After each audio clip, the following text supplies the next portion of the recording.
Live from the Export Beer Garden studios and brought to you by Export Ultra. This is the Agenda Podcast. The Agenda Podcast, the home of sporting nonsense and claptrap. Brought to you by Export Ultra.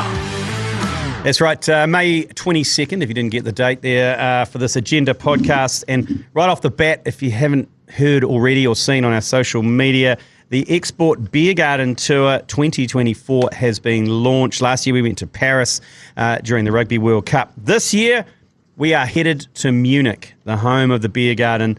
It just happens to be the same time as Beer Fest. There's on there, all thanks to the legends at Export Ultra. All you have to do to win this 7-day trip, to be in a chance to win this 7-day trip to Beer Fest, is text Ultra to 3236 now. Follow the link.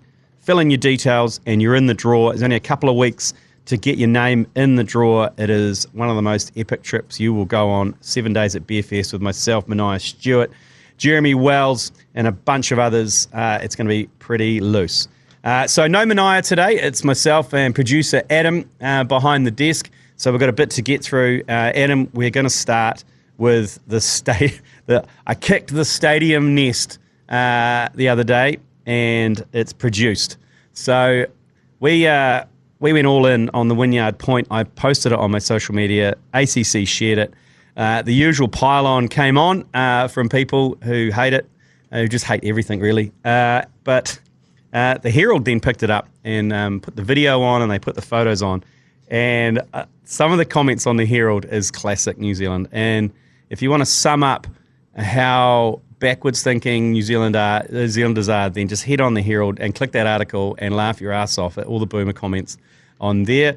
Adam, a few examples here. Not big enough. Need a capacity of 60,000. Transport access an issue. Yeah, well, that's already ringing alarm bells because there's nowhere in Auckland where transport access isn't an issue. I think every single stadium of ours has that problem. And can we fill out 60,000? No, we don't need 60,000. And transport access, over 200,000 people a day make their way into the CBD of Auckland on public transport, okay? Every day. Transport is not an issue. It's right next to the ferries, the train stations, the bus station. All the buses run past there. So it's just people immediately. And the next person who says, what about the parking? Go fuck yourself on the parking. The CBD of Auckland is the biggest car park in New Zealand. It has 40,000 car parks in it. And I hate the car park chat. Fuck off with your car parks, okay? No one in the world drives up to a stadium, gets out of their car and goes to a fucking game. Anyway, sorry. But as that as well, you think about, we're talking about transport. What about the link from the bottom of Britomart and it going up to K Road? This is the perfect use of it. All those millions of dollars. Billions. Sorry. Okay. Billions? Yeah, I'll take that back. Anyway, billions. Okay. Let's get through some of the other comments because they're pretty funny. The design looks like visual pollution on the waterfront and end up having to be bailed out by ratepayers and taxpayers. Well, yeah, who cares? Meanwhile, the infrastructure of Auckland-wide falls further into disrepair. There was also another comment about this is just more visual pollution. It will block the view of the harbour. It's like, where are you living where it's blocking the view of the harbour? Do you live above Vic Park? So another one here, stick rod holders on the outer ring. Watch rugby and fish at the same time. I love this country. See, now we're talking. That person there, and that person got eviscerated for trying to add just a touch of humour into this argument. It's going to be, this one here is my favourite. It's going to be interesting who wins this battle between the forward thinkers and the rear view mirror watchers. And I tell you what, we've got so many rear view mirror watchers.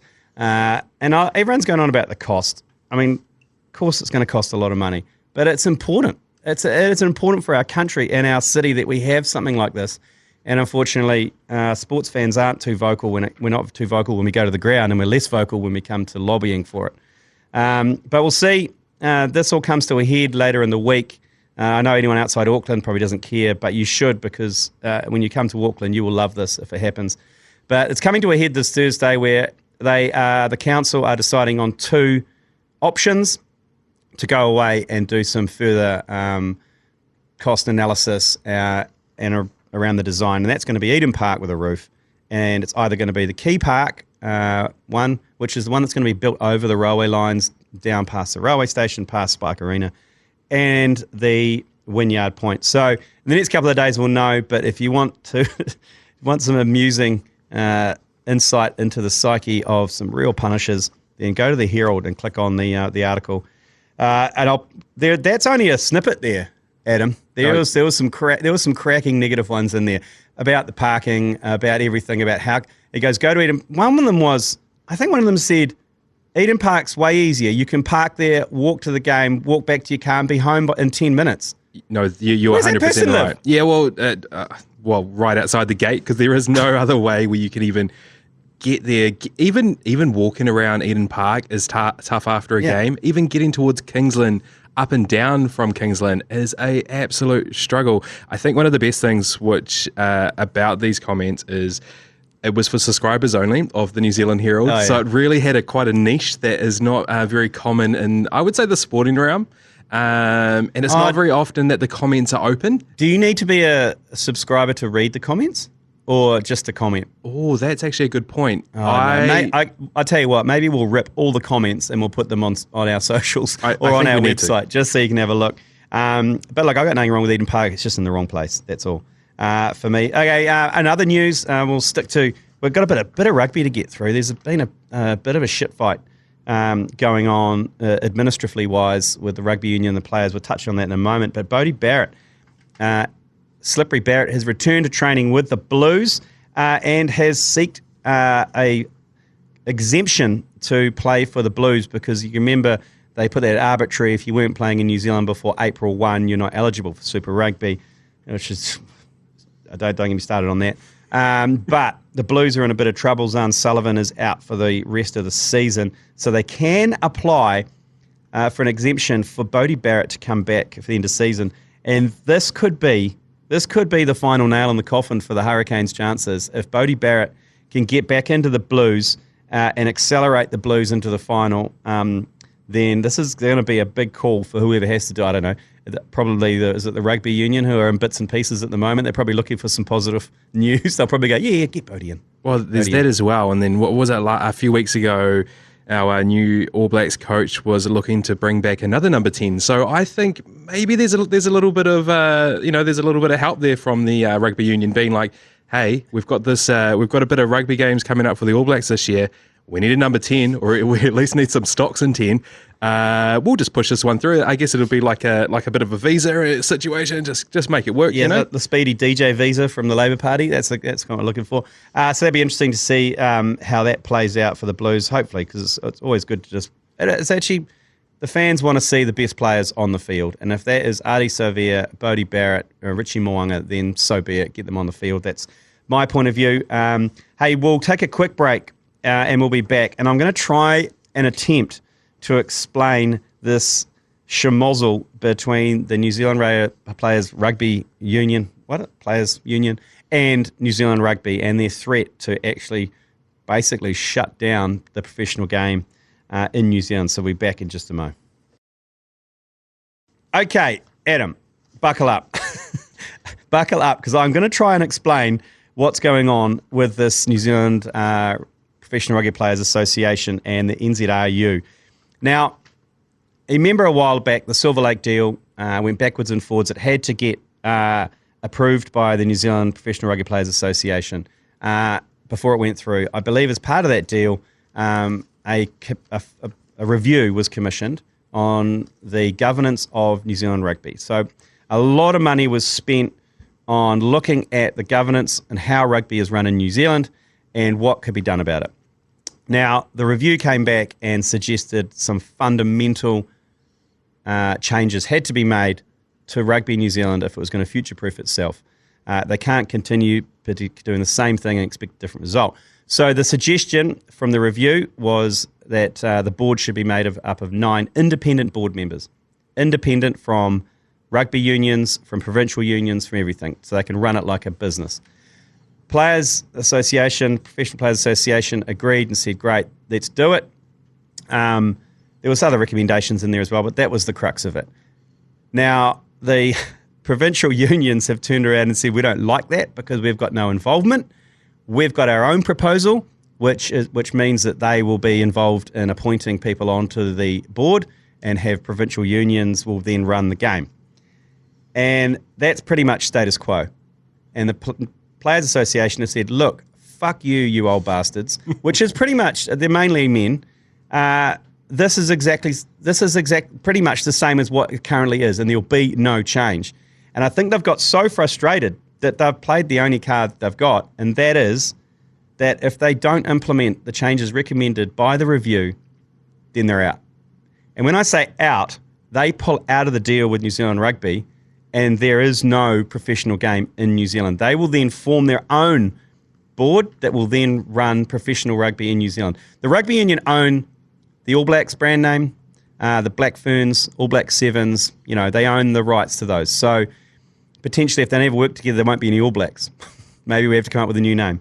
But it'd be interesting to see where this goes and if they actually pull the trigger on this threat, because they go to a vote, I think it might be next week, and the provincial unions are saying, no, we're sticking to our guns.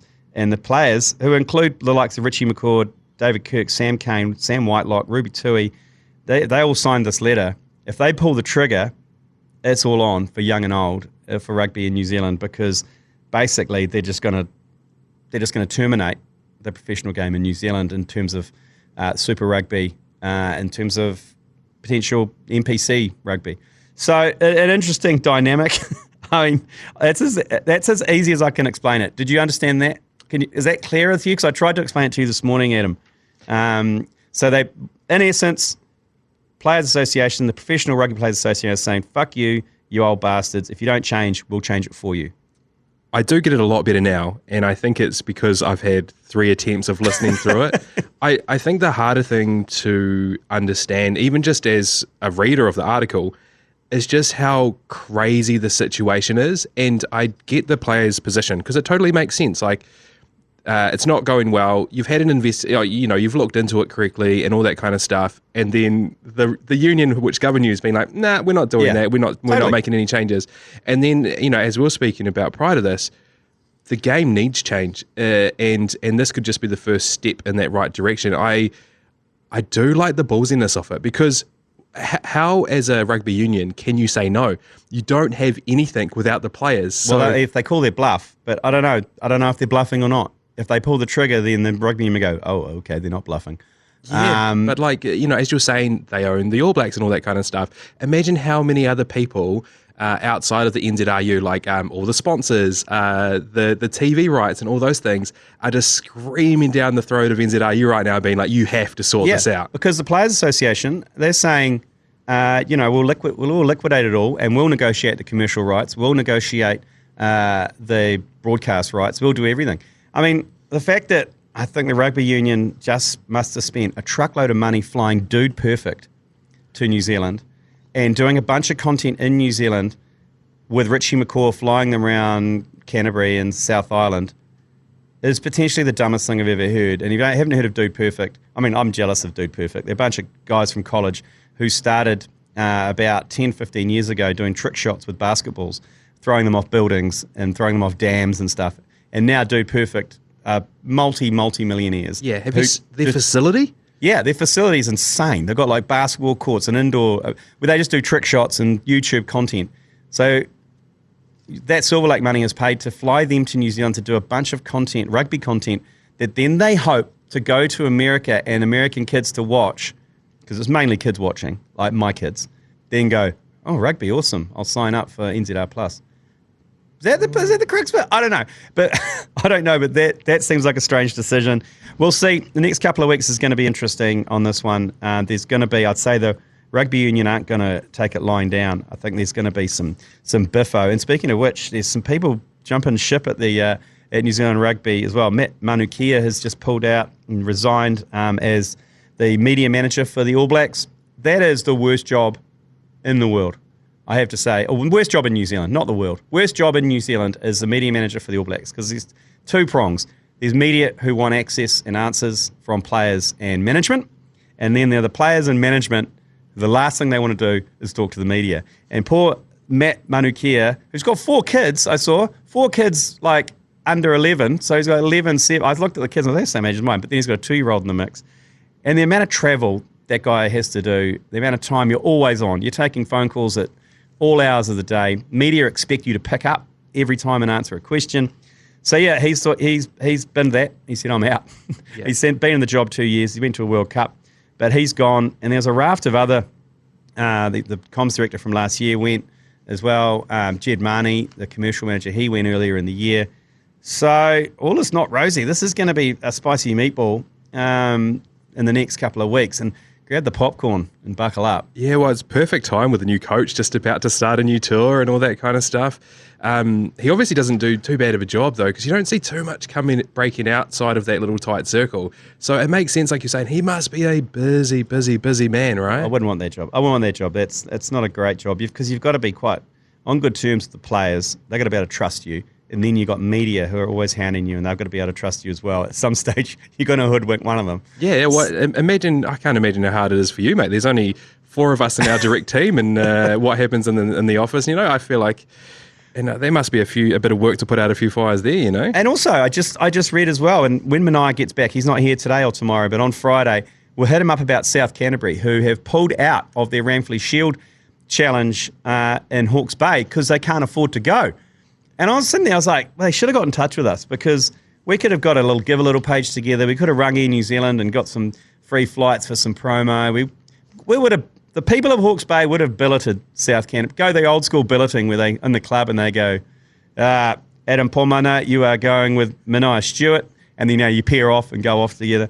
We could have made it happen. Yeah, and they bone on about how good they are, South Canterbury, and this was their chance. This was their chance to take the Ramfleet Shield into Heartland Rugby, and they've had to turn it down because they've got no cash. I don't blame them. Getting 30 mils from South Canterbury to Hawke's Bay for the weekend would probably cost quite a lot, I imagine, probably close to 30 grand. Yeah. And in saying that, you did ask at a group chat, let's start a give a little, and Mania's response, brutal. I just don't have much spare change at the minute. Sorry, fellas. It's every little bit counts in a give a little, right? Surely we can hustle some accom.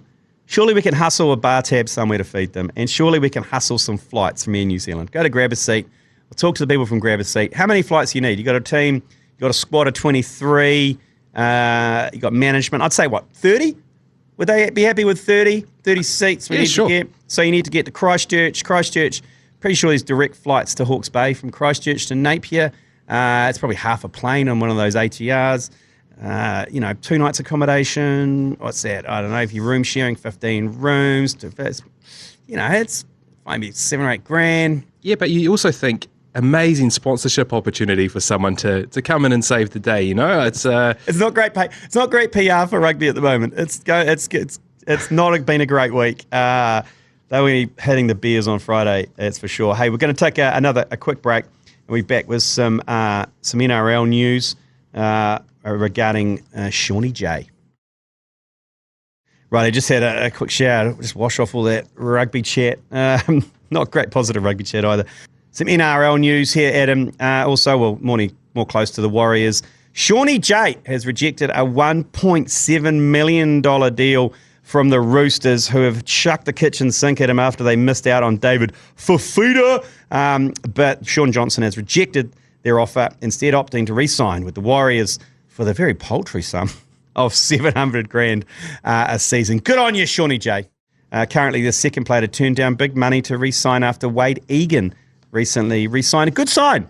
That's a good sign that, someone like Shawnee probably wants to end his NRL career at the Warriors, I imagine. He's probably only got a couple more seasons left in him in NRL, and why not stick around with the Wars? So that's, you know what? I tell you what, the fans are going to love Shawnee J even more when he gets back from his injury, and also Wade Egan for that matter, having turned down 1.7 mil to go to the Roosters to stay at the Wars. There is obviously something special going on at the Wars, regardless of their kind of slump that they've been through. If you watch the Mad Monday podcast, or just go onto our socials and check out Di Henwood's Off the Back Fence. It is one of the greats off the back fences if you're a fan of the Warriors, or you're just a casual fan of the Warriors. It's heartwarming stuff, and that's what Warriors fans are all about. So, yeah, tune in for that. So Shawnee J, good on you, mate. Good on you. Yeah, and it makes sense too. He has quite a young family, and on the Wade Egan thing, perfect time for Wade to re-sign. As I read a stat the other day, it is his 11th concussion since 2020. The poor dude. But no, great things for the Warriors, especially just getting a bit of stuff like that out in the open. I guess when things aren't going so well on the field, it's good to know that everything at home is safe and secure. I mean, that's probably half of it. He's got a young family too, Shawnee J. So he's like, do I need to up sticks and move to Sydney again, and disrupt everything? He probably makes, and I know he does probably make quite a lot of money outside of the game. He's got endorsements up the wazoo. He's tight with Jay Reeve, so this amount of side hustles that he's probably got on the go would probably take him close to that Roosters amount anyways, and he's probably like, he is, and he has put his family first. I mean, I know that it's a real cliche as the family first thing, but like you're saying, young family, he's probably settled. He's going, you know what, a couple more years at the Warriors. I've got heaps of side hustles with Jay Reeve on the go. Once I leave rugby league, I'm going to be okay. There's no need to upset the apple cart right now, and we love you for that. Yeah. Yeah, excellent. Well, that'll do us today for the agenda. A short, sharp, sweet one for you on a Wednesday. No half-baked sports idea. Maniah Stewart was supposed to be concocting that overnight, but he obviously got distracted by the free beers in the Koru Lounge. He is away tomorrow as well. Matt Heath will be in tomorrow for a Thursday edition of the agenda. We'll see you then. You've been listening to the ACC's Agenda podcast, brought to you by Export Ultra. For more episodes, like and follow on iHeartRadio or wherever you get your podcasts.